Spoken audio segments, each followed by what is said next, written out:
I think it's time for Mr. John Vida, all right, to take it away. Hey. Slice, horrible slice, just like always. Still in the sand. Yeah, right? Still in the sand. Anyway, John Vida will be introducing our guest speakers today. John, please take the podium and tell us what we have coming up. All righty, thanks, sir. Mike. Yeah, man. Appreciate it. Well, good afternoon, everybody. Appreciate everybody coming out today to hear a little bit about what's going on in a major event that's going on within our community, and one that we're all very excited about. You know, this club has a history of getting behind big sporting events, and kind of our first shot at it was back in the early 1990s when we brought the Amos Alonzo Stag Bowl to the community, and a lot of folks in this room worked on that, you know, with us. And the Amos Alonzo Stag Bowl was the Division I college football national championship, and we had that here for 3 years, and it really, you know, from a football perspective, put Bradenton on the map, and was kind of in the heyday of some other sports teams here from our community that were doing really, really well at the time.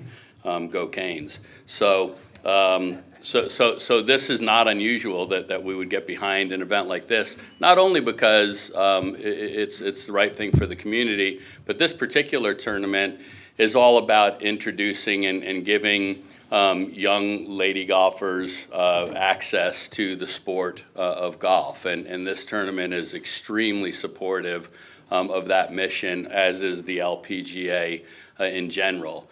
So the Founders Cup, as it's called, is created to help that mission and to work on that mission, and also to honor the 13 founders of the Ladies Professional Golf Association. And I think we have a short video teed up that'll tell us a little bit about the founders. So Mac, take it away.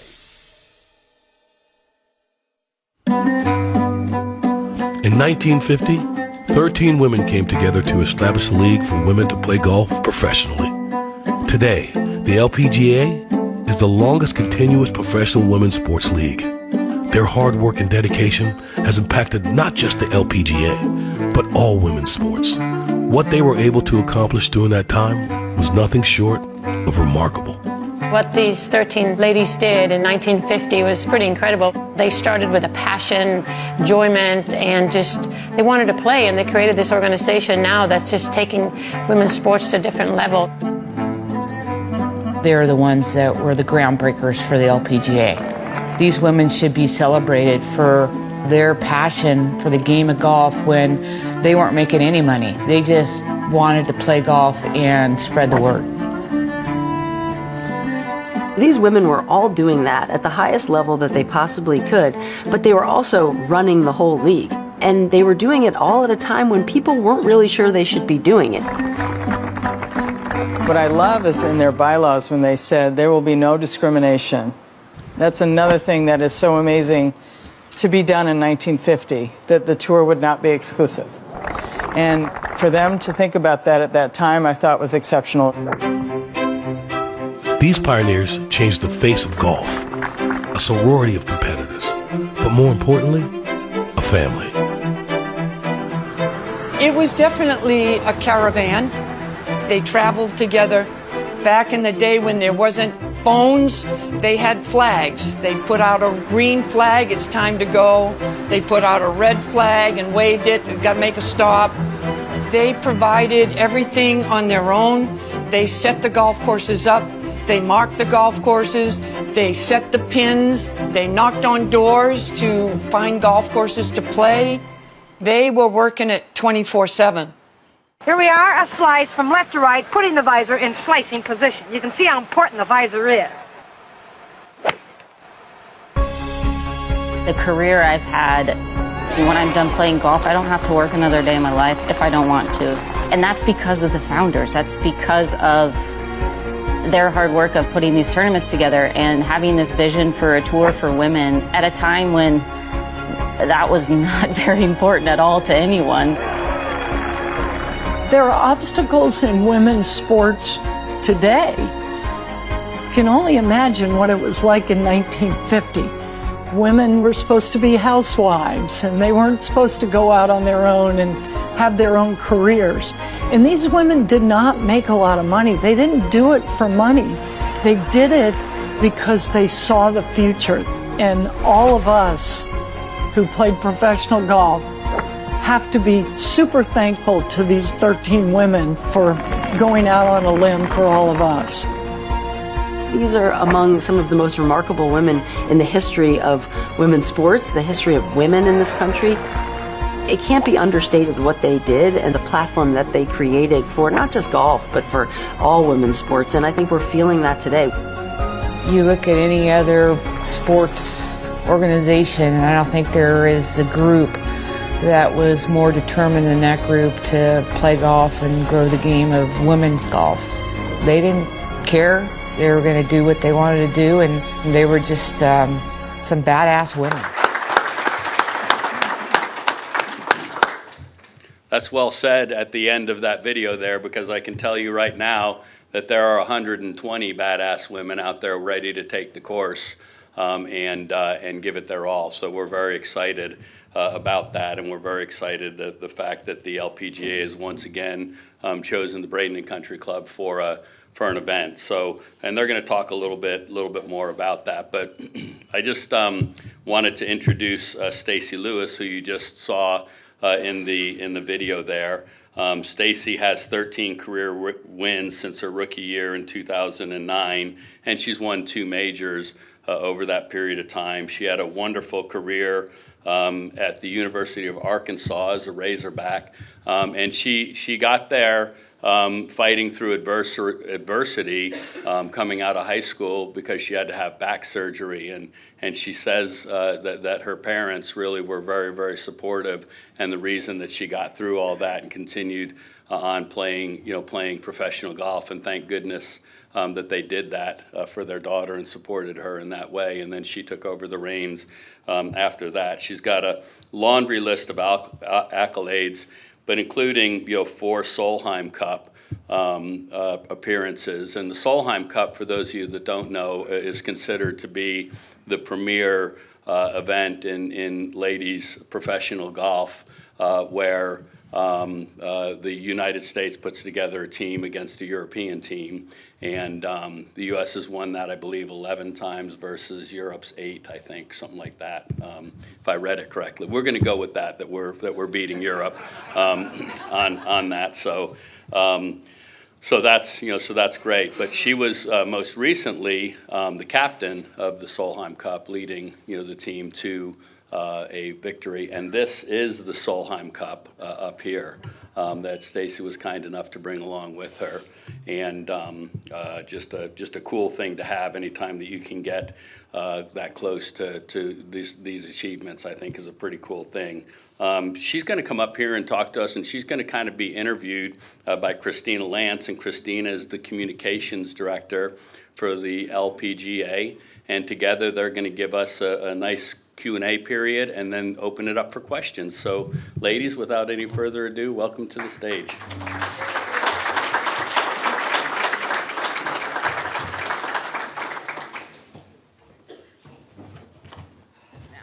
Hi everybody, I'm Christina Lance with the LPGA communications team. Thank you so much to John, to Mike, to Mr. Mayor, to all of you so much for having us here today. John did take some of my thunder here and gave you Stacy's background, but I'll expand just a little more. As John said, Stacy's a 13-time LPGA Tour winner, major titles at the 2011 Chevron Championship and the 2013 AIG Women's Open. Even those of you who don't necessarily follow golf, you will know the name, the old course at St. Andrews in Scotland, where Stacy won there, has had quite a history there at the home of golf. She spent 264 consecutive weeks in the top 10 of the Rolex Women's World Golf Rankings, including 25 weeks at number 1. Yeah. I do my stats here. I didn't know the 264. That's there you go. Cool. 2-time Player of the Year. She's an Olympian. Finished 4th at the 2016 Summer Olympics in Brazil as a member of Team USA. I'm your hype crew here. And as John said, she has been a player or a captain on 8 U.S. Solheim Cup teams. In 2023, captained the U.S. team to a historic tie at Finca Cortazin in Spain. And then, most excitingly for all of us, last year at Robert Trent Jones Golf Club outside Washington, D.C., brought that beauty back to the U.S. with a 15.5 to 12.5 victory over Team Europe.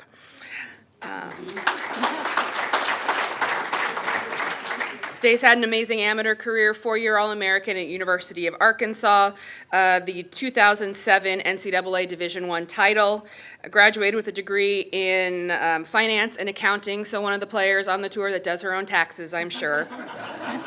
And throughout all of that, still also a wife and mom, married to Garrett Chadwell, who's the women's head golf coach at Texas A&M, and they have a 6-year-old daughter, Chesney, who I think even Stacy will tell you is the real captain of the U.S. Solheim Cup team.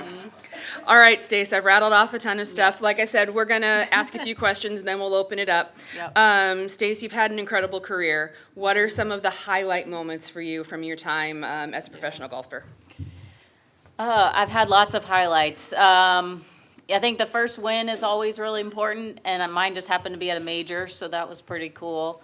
This was certainly a highlight, just given the honor to be captain in general. I was the youngest captain by 7 years, so it was a little bit surprising that I was even doing it at this time, but the players had asked for me. They asked for me to do it, and I couldn't say no.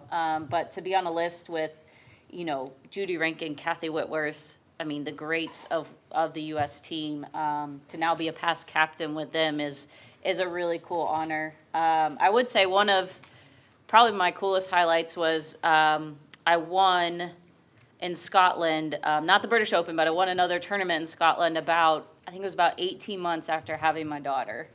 So it was I think a lot of the women in the room know what you go through of that, and just to be able to physically to get back in shape, but also the mental hurdles of, I had to leave her for a couple of weeks, and trying to train and balance everything is definitely one of my highlights. Do you mind talking more about that? Something we saw in the Founders video of how incredibly difficult it is. As I'm not a mom, but I see it with my sister, and I see it with our athletes, of trying to find that balance. And you've been really, really active in helping push the LPGA. We have now a great maternity policy, childcare services we provide, just what the tour has done and really pushed the greater sports world in general to make it an effective option for you and your fellow athletes. Yeah, a lot of people don't know. We've had a childcare service with our tour for, I think, over 30 years now. And so it's the same ladies every week. They travel with us. They box up all the toys, and the toys travel with us. So for her, every week feels the same. And they've become an extended part of our family. And so really, since my daughter's been 3 months old, she's traveled the world with me. And she's 6 years old and been to 4 Solheim Cups. She's been to Spain, she's been to Scotland. She's really seen the world, and there's really no other better way to learn. But then through that process, we worked with the tour on, having a maternity policy that allowed more time for you to come back. And then the other golfing bodies, the USGA, the RNA, kind of all got on board to help with all of that. So just making it more of a family atmosphere. And, if I need any help, there's a ton of girls I could call that would be great babysitters at times. When I just need to get laundry done or something has to be done, I have a lot of babysitters waiting for me. Lots of aunts on the tour, and I think a fair amount of uncles too. The caddies love her. So, as I've said, Stace has gone above and beyond with her time with the LPGA, has been a player director on our board. Our board of directors consists of 6 independent directors from external companies, but also 6 active members of our board, of our players, excuse me. So our athletes have a major say in the running of the tour. So while being Solheim Cup captain, she was on the LPGA board. Now she's on the board of our joint venture with the Ladies European Tour, which is our partner tour in Europe.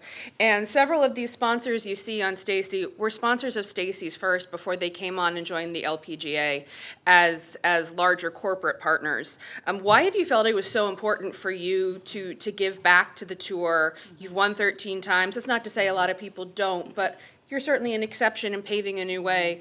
to better the tour. A big phrase we use that goes back to the founders is leave it better than you found it. Why have you found that so important? You know, when I first came on tour, a couple people in that video, Meg Mallon and Beth Daniel, were really big influences of mine, and I didn't know them prior to joining the tour, but through some friends of mine, I got to know them, and they were in my ear a lot, and, you know, to learn the history of our tour and how we got to where we are, and we are where we are because of those founders, and all that they went through to make these tournaments happen. They didn't have the staff. They didn't have all these people that we have now to make our lives easier. They were going out there recruiting people to come watch us play. And, you know, I've always felt like it's part of the job, you know, part of the job to bring sponsors in, part of the job to help promote our tour. And it's been really cool as I've gotten older, you know more people, you can have more influence, and just being on the board of learning the ins and outs of the tour and how we run, how we operate, and just how we can make things better and how we can continue to grow. It's been interesting to me, and so it's been fun just being able to be a part of it. And I know it's organizations like Kiwanis and all of the various businesses in the towns that we're in, that we go to help support. And I was hoping you could talk some about, you've been on the tour since 2008. Mm-hmm. The LPGA Tour is celebrating its 75th anniversary this year of those 13 founders, the founders for the Founders Cup. How has the landscape of women's sports changed since you came on tour in 2008, and now where we are now, when you look at Caitlin Clark and the W and the NWSL and the PWHL and all the great forward momentum we're seeing, both with the LPGA Tour and with women's sports in general? Well, first, just to think 75 years of a women's sports league. It's got to be one of the longest, if not the longest, out there. But I see what's going on in the world right now through the eyes of my daughter. And she knows there's a handful of female athletes, like she loves Simone Biles right now. Like she knows the swimmers from the Olympics. Like she knows female athletes' names, which at 6, 7, 8, I mean, I couldn't have told you that because I never got to see it. I never got to see it on TV. I didn't know who any of these people were. And so seeing it through her eyes, that now she can see these avenues of things that she can go do, and seeing what other girls and other women are doing, as a mom, it's been really fun to watch it. And that's what you're seeing with our tour. I mean, yes, you know, we're playing for more money, which is amazing. You can look at the top players are making a lot of money, but we're now going down further on the list where more players are making a living.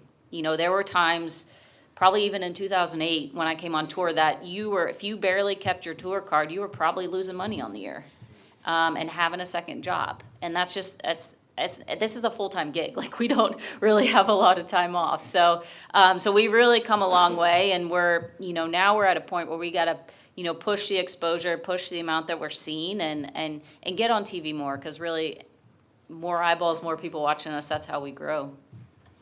So we definitely, if you're not able to come on site, want you to watch us on Golf Channel. But most importantly, we'd really like you to come. TheFoundersLPGA.com is our website. Go there and find some tickets before we open it up for questions. So the Founders Cup has moved around several times. This is our first year playing it here in Bradenton. Stacy's a past champion of this event back when it was held in Arizona. Tell us what you can expect at an LPGA Tour event. Kind of the access you get, better, no offense guys, but better than you're going to get at a PGA Tour event. Yeah, so what's really cool about this event, so it was started by a former commissioner, Mike Wan. He came up, had this crazy idea. We played a tournament for free the first year. Nobody got paid. All the money, and there was still a purse payout, but all the money went to charity. And that was, he somehow got everybody to buy into it. But that was the first year of the Founders Cup. And he said, we need to celebrate these people. And that video you saw was actually a World Golf Hall of Fame induction ceremony video. So prior to this year, I think about 6 or 7 of the original founders were in the World Golf Hall of Fame just based on their accolades. But you had 6 or 7 that, they didn't play for very long on tour, so they never got in on their own. And so behind the scenes, a lot of the players in those videos were pushing to get our founders in the World Golf Hall of Fame. And so now it took 75 years, but we finally got all of our founders in the Hall of Fame. And just to recognize them, and that's what this week is about. This week is about recognizing our founders, and then it's also about growing the game forward, the next generation. When I won it in Arizona, I'll still remember this. It was one of the biggest LPGA girls golf kind of groups we've ever had, but I was walking up 18, and all these kids just filled the fairway behind me and walked in with me, and it was one of the coolest scenes I've ever seen. And so, because that's what that week is about. It's about celebrating our past and then growing the future of the game. So that's hopefully what you'll see out there this week. But you're going to see some really good golf. I will tell you that. These girls are really good. They all hit it far now, which is a lot more entertaining to watch, but probably more relatable to your own games. They're not hitting it 350 in the air, but there's some that can carry it 260, 270, and it's pretty darn impressive. So, but you'll get some great access. They're going to be happy to talk to you, and so hope to see you all out there and buy some tickets and come and watch us play. There is one more question I did think before we open it up. I want you, so I'm sure everyone here in the room knows the name Nelly Korda, Bradenton's own, Yes. gold medalist, world #1 for however many weeks now. Certainly Stacy's gotten to know Nelly very well over the last few years. If you could talk to the group about Nelly, some of the strengths of her game, what they'll see on her game when they're able to come out and watch. Yeah, Nelly's impressive, guys. She just to watch her hit golf balls, the rhythm that she plays with, she is probably the best total ball striker on our tour in general. But she won 7 times last year. I don't know if anybody knows that. She won 6 in a row, 5 in a row at one point, which different golf courses, different temperatures, different winds, different match play event, different formats. I mean, it was very, very impressive what she did, and I got an up close view of it. Working with Solheim Cup, she was a key part of our team. But it's been fun to watch her grow into, she's so much more comfortable as the person that she is. And everybody keeps asking me, what was the turnaround? And I said, from the Spain Solheim to this past Solheim, so just in a little less than a year, just a different person on the golf course, just so much more comfortable with who she is and herself. She's being herself. And it's been really fun to watch it up close. Stacy, do you want to? I know Stacy's got something to close real quick. If I could I have a quick list of thank yous, because we would not, this tournament wouldn't be here without the support of the community. And so, John Vita, Mike Beer, our mayor, thank you for having us again. Manatee County Commission, the Manatee County Tourist Development Council, and the Manatee County School System. Thank you for also the parking. You guys are helping us out with parking, so we appreciate that this week. And I will tell you this, you can go to thefounderslpga.com to get your tickets. Tickets start at $39 for general admission, and 17 and under get in free with an adult. So we want to see as many kids out there as we can. So thank you guys for having us, and thank you for your support this week as well. Don't go anywhere. You're going to stay up here for just a second, all right? All right. Stacy, Christina, thank you for being here. We love hearing about golf. Awesome. You guys really know how to play the game. I remember when LPGA used to come down to Bent Tree, right? We go meander down as a kid pretty much and watch them and see Joanne Corner and those guys out there, and Nancy Lopez. They would just hit it with the smoothest swing, so we can all learn so much. Yeah, by those swings. So Do they? Awesome. Are they still out there? Yes. Well, we see them every now and then. Every now and then. Yeah. But anyway, we'd like to present you with a golden ruler to measure your future success. Awesome. So, Thank you so congratulations. much. I You're appreciate welcome. that. Thank Thank you. you.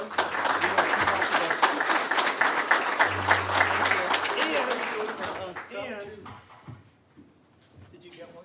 No, I need to get one. We also, because of your the background, really the tournament benefits not-for-profits out there, especially some of the the youth coming up through the golf program and giving them a good focus out there. We'd like to present you with a check for $10,000 to help sponsor. Okay. Thank you very much. We appreciate that. The kids out there That's at awesome. the Founders Club. Thank you. You're very welcome. I've got a real one for you, so don't leave. Okay. But you can take that for now. You're gonna grab that too? We'll get one. You're used to carrying This that. thing's heavy, 19 pounds, this thing.